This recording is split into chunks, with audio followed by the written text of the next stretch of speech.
At yun mga Boss Lodi, papakita ko sa inyo yung sobrang busy naming grooming. Yan, si Usman kaya si Boss Rodel.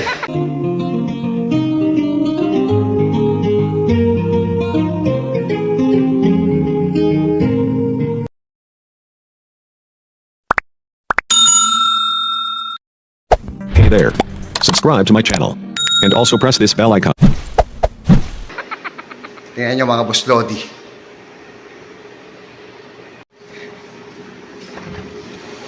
Yan o, tambak sila o.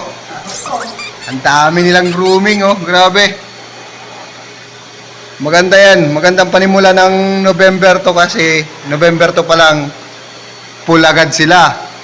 So kahit mga isang linggo lang, mga 2 weeks lang makahit agad sila ng target pag ganyan.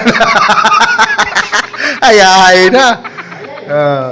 Dami talaga niyan, Boss Lodi. Hindi ka, 10 yan. Tapos may isa pang aso yan kaninang ginugupitan si Boss Rodel. 12 daw na, oh. Kita mo, 10 lang ang alam ko ngayon. 12 na mga Boss Lodi. Yan yung mga nag-room na yan.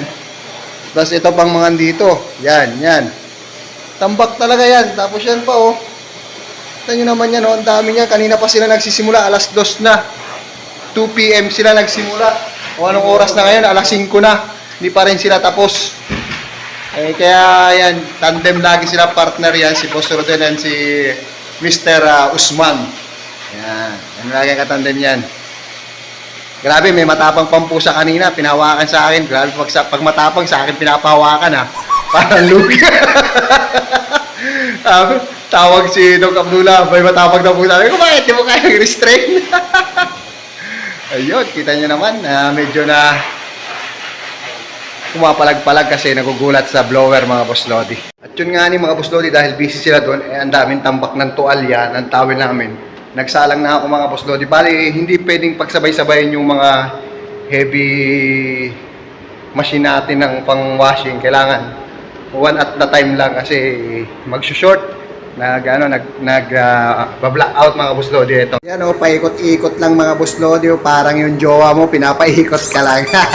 Charot! Yung dryer natin, Boss Lodi yan. Pinaikot ko na, ako nagsalang niyan mga Boss Lodi. Kasi ako din na nagsalang niyan kanina dito sa washing. Pero hindi pa gumagana yung washing na yan. Sinalang ko na dyan para mamaya tuyo na yan. Meron pang 34 minutes yan.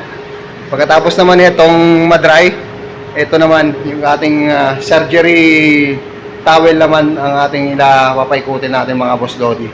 By color coding kami mga Boss Lodi, kaya madaling tandaan lang kung saang towel. Sa isolation 2, katulad yan, isolation 2, yan, brown. Doon sa isolation 1 namin is pink.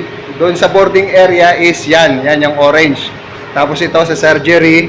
Tapos yung white towel naman is doon sa grooming station. Mga Boss Lodi, kasi busy sila sa grooming. Ngayon ay cleaners, walang cleaners kami ngayon, kaya ako nagiging cleaners. Ako na rin ang tumutulong, ako na rin ang technician na uma-assist kay doktor. Kaya kailangan lang ng yan, tamang manage lang sa pagtatrabaho, tsaka diskarte lang para kasi kulang kami.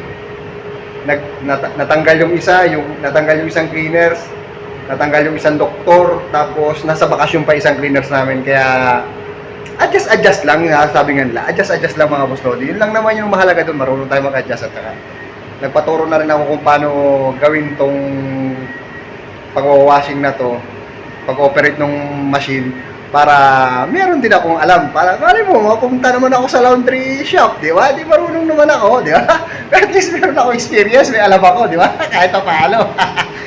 Mindset, di ba? Lahat ng ginagawa natin dito, dapat natin pinag-aaralan natin para pag dumating yung time na katulad nito, pag-washing sa mga pag-handle ng mga heavy washing machine, di marunong tayong gumamit, di ba mga Boss Lodi? Yun lang yun. At yun, shoutout sa inyo and see you in my next video. At yun lang mga Boss Lodi, washing muna ako.